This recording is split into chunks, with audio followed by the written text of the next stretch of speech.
बड़ा सुंदर समय है सत्संग की इस पावन बेला पर हम सब बैठे हैं और इस सत्संग के सानिध्य में इसके माध्यम से जो प्रभु प्राप्ति के संत मत के आध्यात्म के गूढ़ रहस्य बहुत ही गुप्त बातें जो संतों महापुरुषों ने जुगों जुगों तक कही हैं, उसे हम अपने जीवन में कैसे उतार सकते हैं, कैसे जान सकते हैं, ये आज यहां बैठ करके हम अगर जान लें तो हमारे जीवन में एक नई शुरुआत हमारे जीवन की हो जाएगी। आपके और हमारे सामने हम सौभाग्यशाली हैं, इस समय में वर्षों वर्षों महापुरुषों के जीवन उदाहरण है। हमने भागवत, पुराण, गुरु ग्रंथ साहब और दूसरे महापुरुषों की वाणियां पढ़ने का, सुनने का, समझने का, अलग अलग तरीके से महापुरुषों ने क्या कहा है ये जानने का हमें मौका मिला है। हमारे स्वामी जी महाराज कहा करते थे, अगर आज से 500-600 वर्ष पहले आप पैदा हुए होते तो इनमें से बहुत सारे धर्म ग्रंथ का अनुभव आपको नहीं हो सकता था। 1000-2000 वर्ष पहले पैदा हुए होते तो सिर्फ वेदों का, पुराणों का, सिर्फ उन्हीं का अनुभव कर सकते थे। बाइबल का, कुरान का, गुरु ग्रंथ साहब का अनुभव नहीं होता था आपको। हम भाग्यशाली हैं, आज अनगिनत महापुरुषों की वाणियां हमें जीवन में कुछ जानने, सीखने के लिए बहुत कुछ बता रही हैं। सभी वाणियां एक बात की तरफ इशारा करती हैं, हमारे जीवन में हर तरह का रास्ता खुला है, बस सिर्फ एक रास्ता हमारे जीवन का बंद है।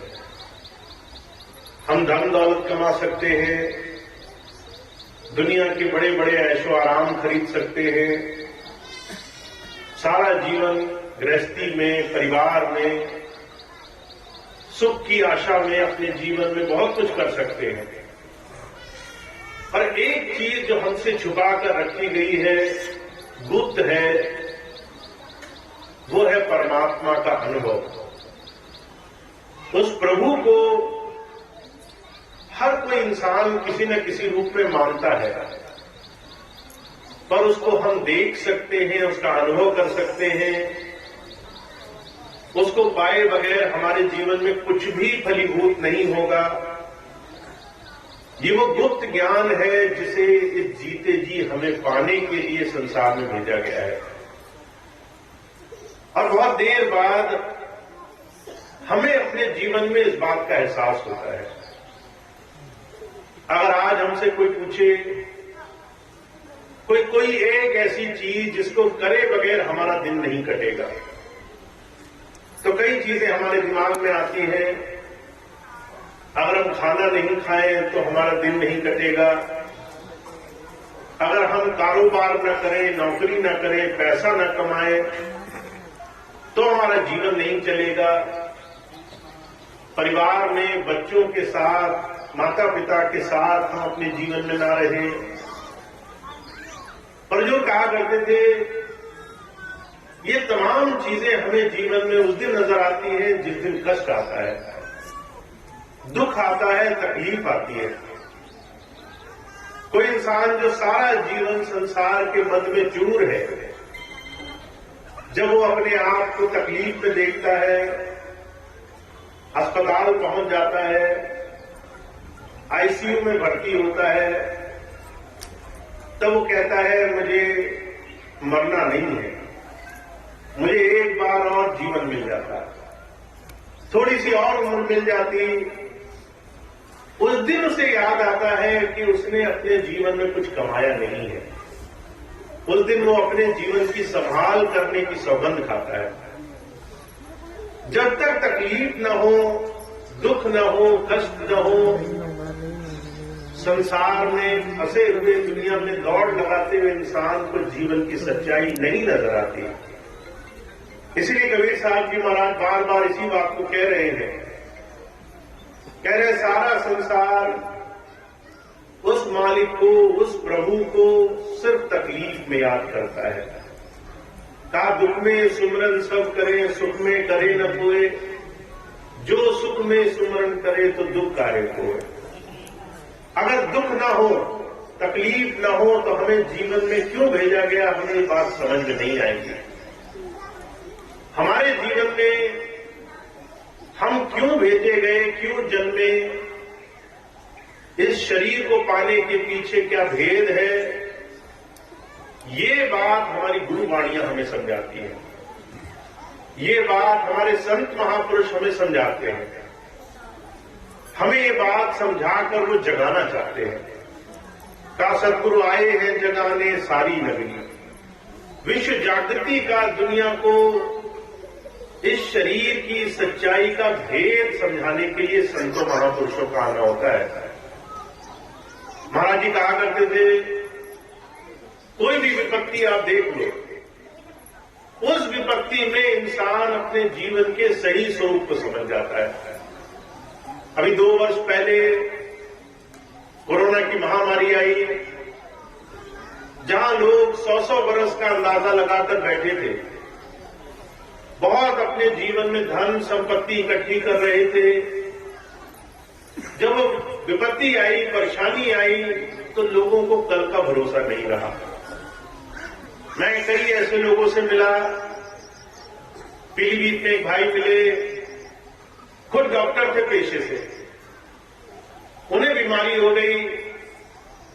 जब कोरोना की बीमारी हुई तो उनकी जो भी जमा पूंजी थी सब उन्हें देनी पड़ी। खुद डॉक्टर थे, फिर भी किसी ने माफ नहीं किया।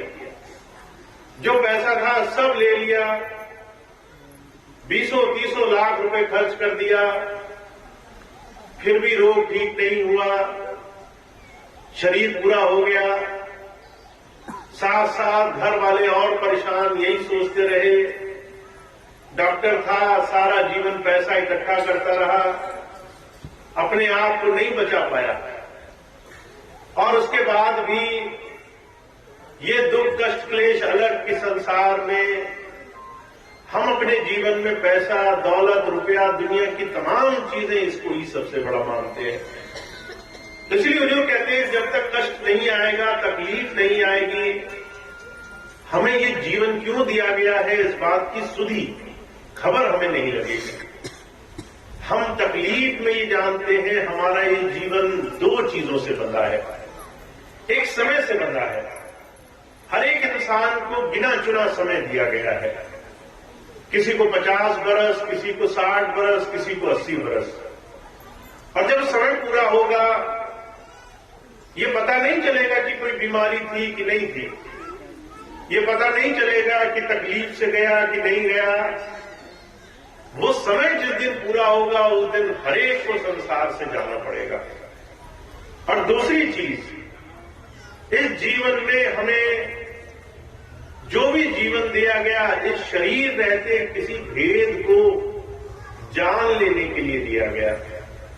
और वो भेद है उस परमात्मा के, उस प्रभु के नाम को जीवन में धारण कर लेना, उसको प्राप्त कर लेना। अभी आपने बहुत सुंदर सुंदर शब्द सुने, महापुरुषों की वाणियां सुनी, गुरु ग्रंथ साहब से बहुत सारे शब्द सुने।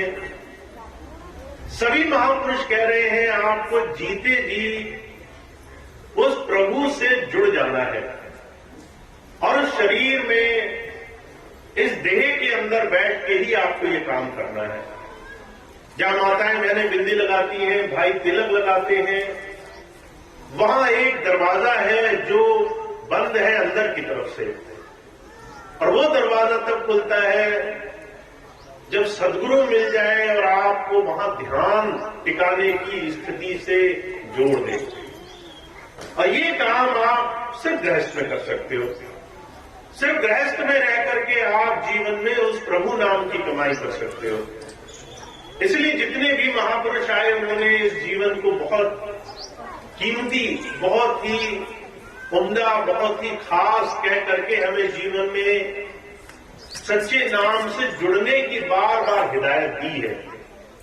बार बार कहा है कि आपके सारे दुख, आपके सारे कष्ट क्लेश, आपकी सारी परेशानियों की एक औषधि है और वो है उस परमात्मा का वो नाम जो आपकी देह, आपके शरीर में छुपा कर रखा गया है। उस परमात्मा के नाम को कमाना और अपने जीते जी अपने सारे जीवन में थोड़ा थोड़ा वक्त, थोड़ा थोड़ा समय उस प्रभु की तरफ जोड़ देना, ये वो काम है जिससे हमें अपने जीवन की सच्ची कीमत प्राप्त होगी। तो जो कहा करते थे, सबसे पहली बात, आप और हम बहुत भाग्यशाली हैं, हमें इस मनुष्य शरीर में समय रहते अपने जीवन में ये काम करने का मौका मिला है। और अगर ये काम हमने जीते जी नहीं किया तो हमारे लिए जीवन का आखिरी क्षण अधूरा रहेगा, उस क्षण का हमें पूरा लाभ नहीं मिलेगा। हुजूर मिसाल फरमाया करते थे, बलक बुखारे का बादशाह था, उसने सारी दुनिया पे धन दौलत और राजपाट हासिल करने के इरादे से हमला किया कि मैं सारी दुनिया का राजा बनूं, विश्व विजयी बनूं। जब मार काट मचाता हुआ, लोगों को दरिंदगी से मारता हुआ, अपने एक सपने की पूर्ति के लिए कि मुझे सिर्फ दुनिया का सबसे बड़ा राजा बनना है, जब वो हिंदुस्तान के करीब आया तो उसे यहां आकर के आत्मज्ञान मिला। वो भी कब मिला? जब उसको आखिरी सब समय कष्ट का आभास हुआ, उसकी तबीयत खराब हुई, उसके शरीर में विष फैल गया। जब हकीम डॉक्टर आए देखने के लिए राजा को, तो कहने लगे, महाराज आपकी जो तकलीफ है, रोग है, इसका कोई इलाज नहीं है, आपका ये जो दर्द है ये दूर नहीं हो सकता। राजा सोचने लगा, पैसे चाहिए डॉक्टरों को, इसलिए ऐसी बात बोल रहे हैं। राजा कहने लगा, मेरे पास जो भी दौलत है सारी दौलत मैं तुम्हें दे दूंगा अगर तुम मुझे मेरा जीवन वापस कर दो। हकीम कहने लगे, महाराज आप सब कुछ दे दो, फिर भी हम आपकी जीवन, आपका ये रोग नहीं मिटा सकते, आपका ये दर्द नहीं दूर कर सकते। बादशाह था, जब बार बार मिन्नत करके हार गया, हकीम डॉक्टर जितने भी बड़े से बड़े वैद्य थे सबने हाथ खड़े कर दिए। जब ये बात उस विश्व विजयी डॉक्टर को, उस विश्व विजयी राजा को समझ में आई तो उसने आखिर में एक बात कही कि अब जब मैं मरने ही वाला हूं और मुझे इतना समय नहीं कि मैं वापस जाकर के अपने परिवार, अपने घर में सबको देख सकूं, मेरे को इतनी फुर्सत नहीं मिल रही है, तो एक बात दुनिया से कहते जाना, जब मेरा जनाजा निकले, जब मेरी शव यात्रा निकले, मुझे मरने के बाद निकाला जाए, तो जो है मेरे दोनों हाथ मेरी कब्र से बाहर रहने चाहिए, ताकि दुनिया वाले देख ले कि सिकंदर जैसा बादशाह जो सारी दुनिया का वाली था, गया जब वो दुनिया से तो दोनों हाथ खाली था। सिकंदर जैसा कौन अमीर होगा? आप और हम सिकंदर जैसे अमीर नहीं हो सकते। सिकंदर के पास सारी दुनिया की दौलत, दुनिया के सारे ऐशो आराम, सारे सुख साधन थे। हम ज्यादा ज्यादा एक शहर के मालिक हो सकते हैं, ज्यादा ज्यादा एक मुल्क के मालिक हो सकते हैं, वो भी असंभव है। पर जो कहा करते थे, सिकंदर भी जब आखिरी में गया तो दुख में रोते हुए ये मनाता हुआ गया कि पहले कोई मुझे सुधी देता और मैं इस बात की खोज कर पाता कि मेरे जीवन का असल स्वरूप क्या है। जब संत आते हैं बार बार हमें ये बात समझाने के लिए आते हैं कि आपका ये शरीर हरि का मंदिर है, इसको बहुत ध्यान से रखो, इसको उतना ही खिलाओ पिलाओ जिससे ये हष्ट पुष्ट रहे, इसको वही आदत डालो जिससे अच्छा रहे, इसको वही तरीका समझाओ जिससे वो अपने जीवन में चलता फिरता रहे। और इससे काम क्या लेना है? इससे दो काम लेने हैं। एक, अपनी जिम्मेदारियों का निर्वाह करना है। भगवान कृष्ण ने गीता में बड़े साफ लफ्जों में कहा है, आप अपने जीवन में दो काम कर सकते हो। पहला तो आपका जो भाग्य है, जो आप प्रारब्ध लिखा कर लाए हो, वो काटना है। आपको एक जीवन मिला है, जीवन के साथ सुख और दुख दोनों बंधे हुए हैं।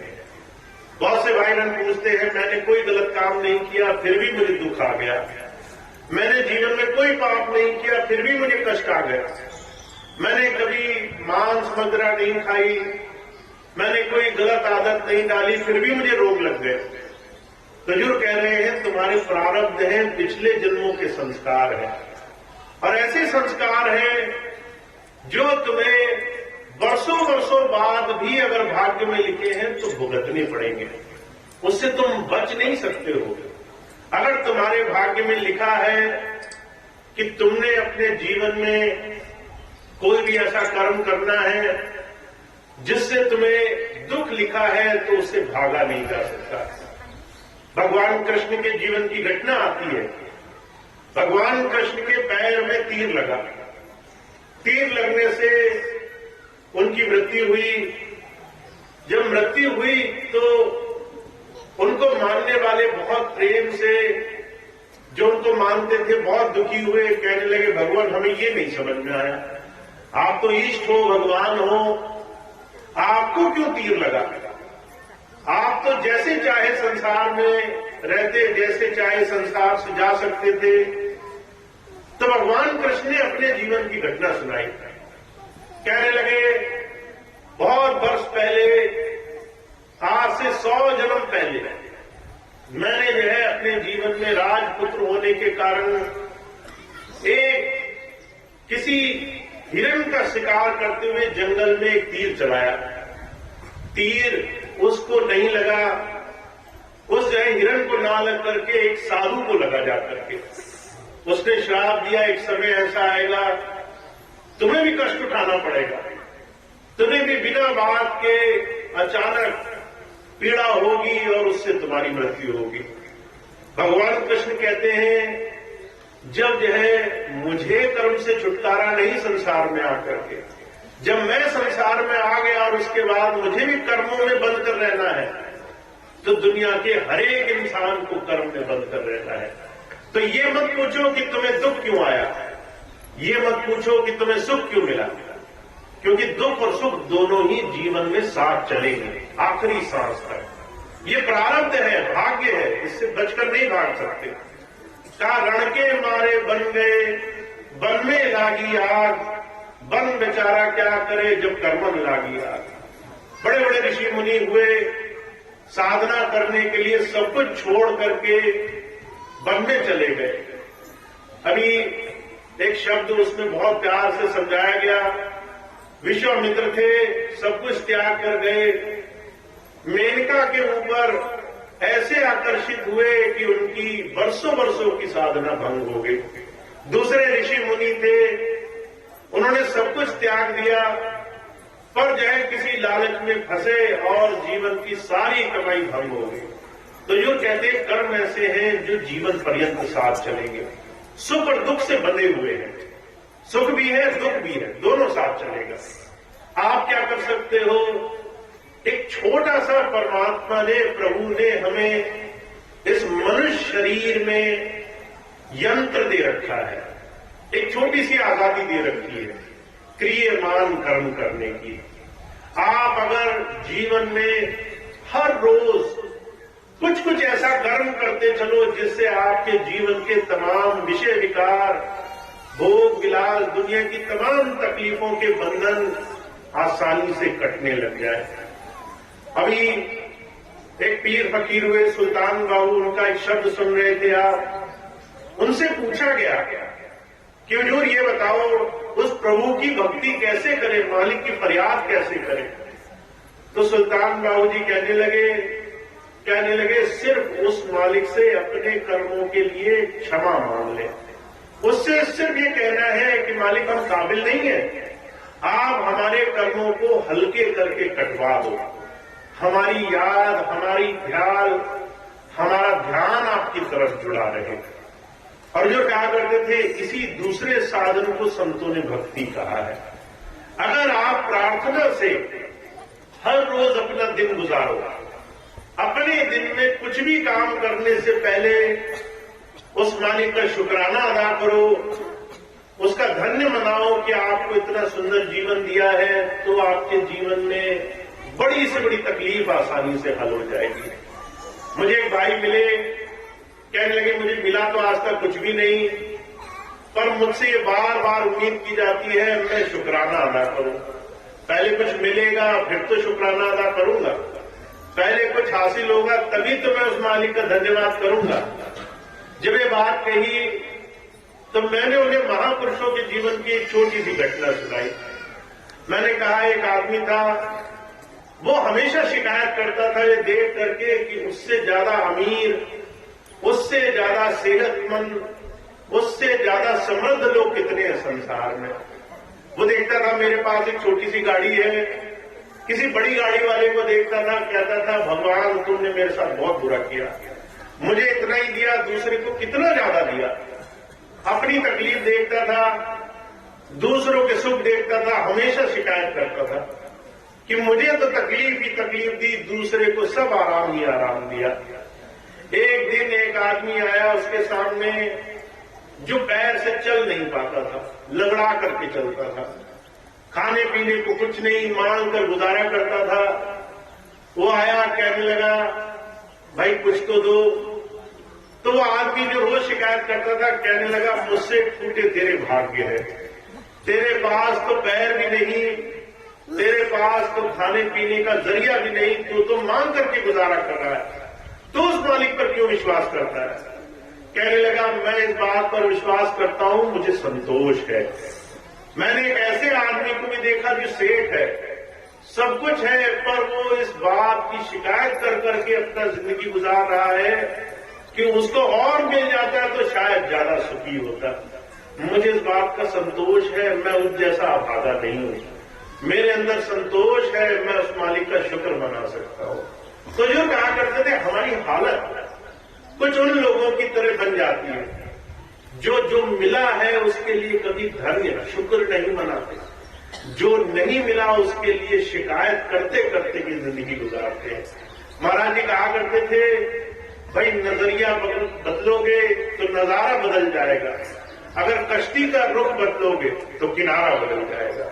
अगर तुमने उस मालिक की तरफ शुक्र मनाना शुरू कर दिया, उसका धन्यवाद देना शुरू कर दिया, रोज सुबह उठ करके एक बार कहना शुरू कर दिया कि हे मालिक धन्य है, आज शरीर में सांस आ रही है, शरीर चल रहा है, हष्ट पुष्ट है, खाने पीने को है, कोई सेवा सत्कार करने को है, बच्चे प्यार करते हैं, घर में सब कुछ अच्छा है, मैं बड़ा शुक्र मनाता हूं, तूने इतनी कृपा करी, दूसरे के पास तो इतना भी नहीं है। जिस दिन हम ऐसी प्रार्थना करने लगते हैं उस दिन हमारी भक्ति उस मालिक के चरणों में जुड़ने लग जाती है।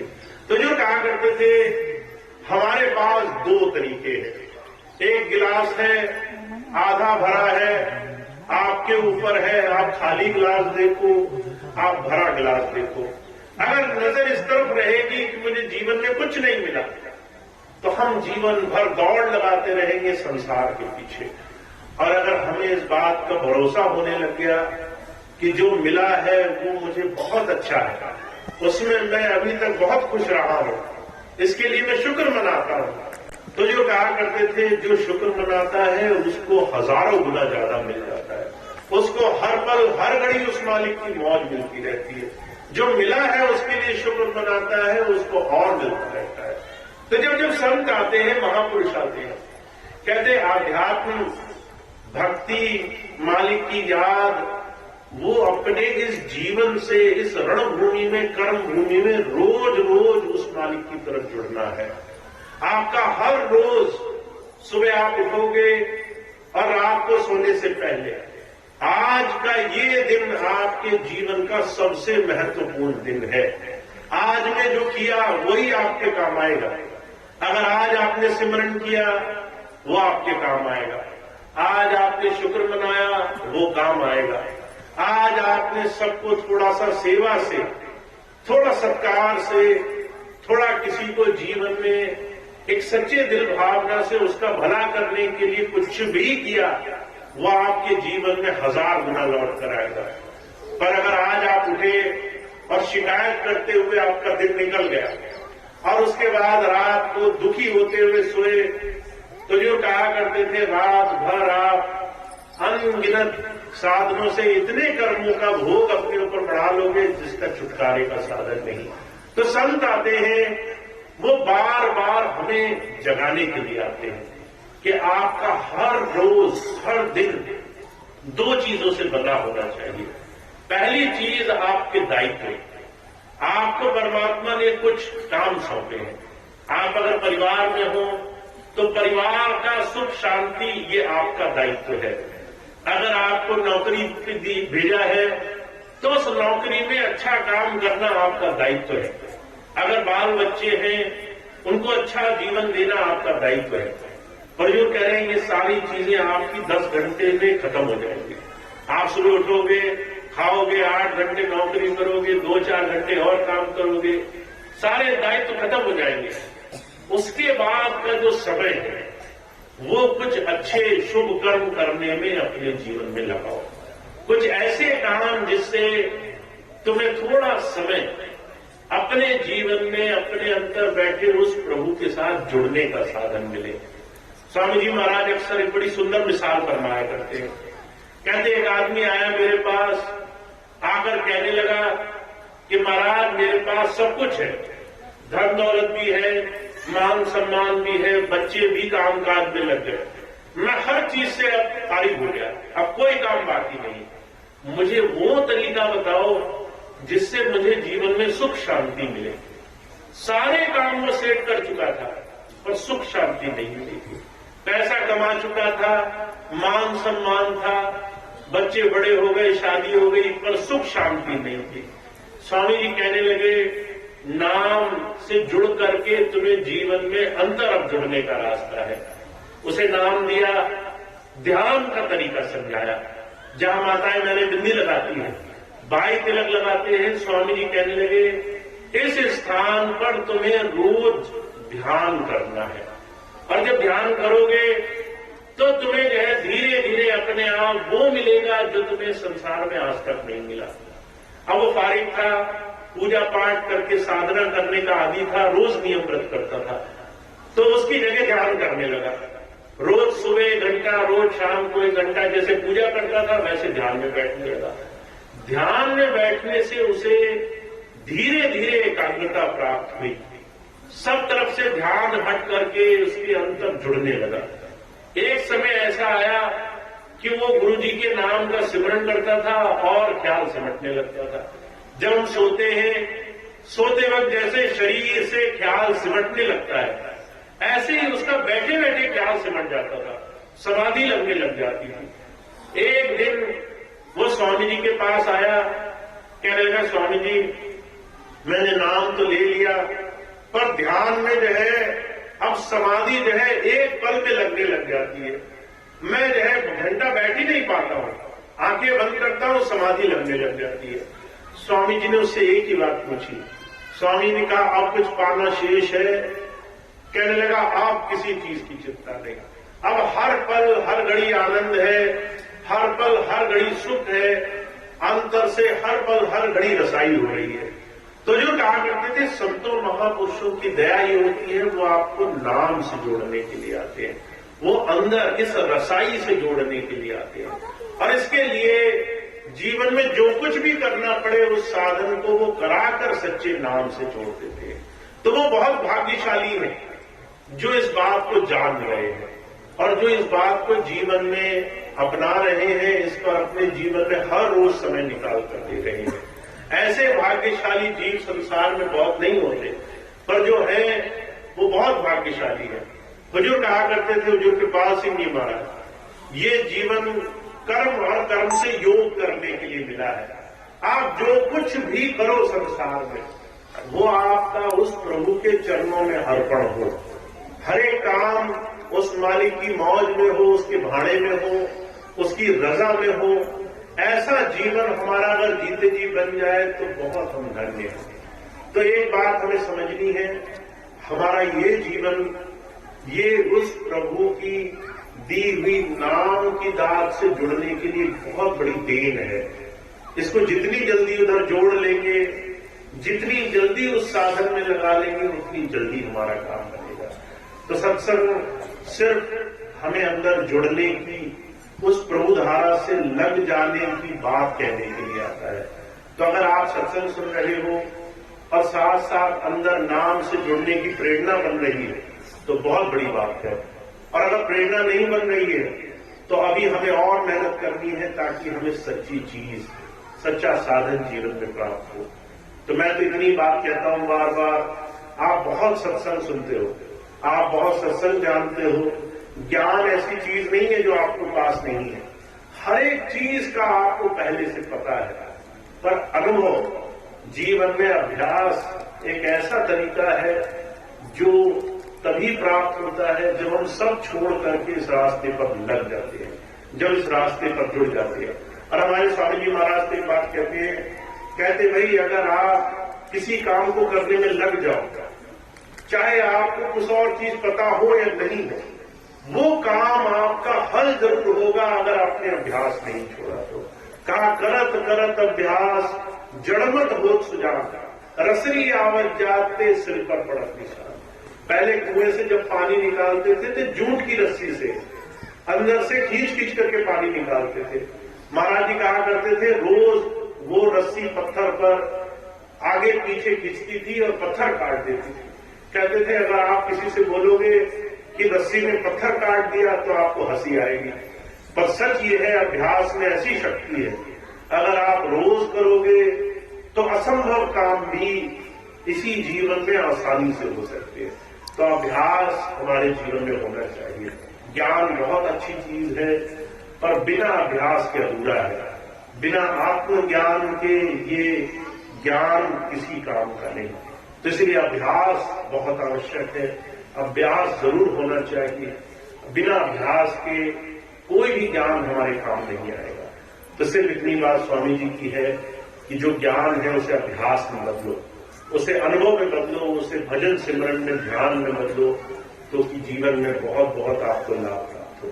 तो इतनी बात कहनी थी मुझे आपको कि आपके जीवन में अभ्यास, प्रभु भक्ति आए, संतों महापुरुषों की दया मेहर हो, सारे दुख कष्ट क्लेश जीवन के दूर हो और आप प्रभुधारा से जुड़कर जीवन में सुख और आनंद की प्राप्ति करें। तो इतनी बात थी, इतनी महाराज की, हमारे गुरु महाराज की वाणी थी जो आज आपकी सेवा में रखी गई। अब इतनी बात कहकर मैं अपनी बात समाप्त करूंगा। बहुत समय बाद उदयकर्ण का ये सत्संग कार्यक्रम यहाँ हुआ है। आज से 10 वर्ष पहले कभी यहाँ प्रोग्राम सत्संग हुआ था। फिर से आप सबके प्रेम भाव से, बहुत ही सहयोग से एक बार दोबारा से यहाँ सत्संग कार्यक्रम हुआ है। इस सब के लिए आप सबका बहुत बहुत आभार कि आप सत्संग से जुड़े और दोबारा से इस रास्ते पर लगे। इतनी बात कहकर मैं अपनी बात समाप्त करूंगा। और प्रसाद लंगर की व्यवस्था होगी। एक छोटी सी प्रार्थना हम हमेशा बोलते हैं ताकि जो भी हमने किया अभी उसका हम सच्चे दिल से, पुकार से, प्रार्थना से अपने जीवन में जुड़ाव बना सकें। तो एक प्रार्थना होगी, उसके बाद आज का कार्यक्रम समाप्त होगा। बोलिए।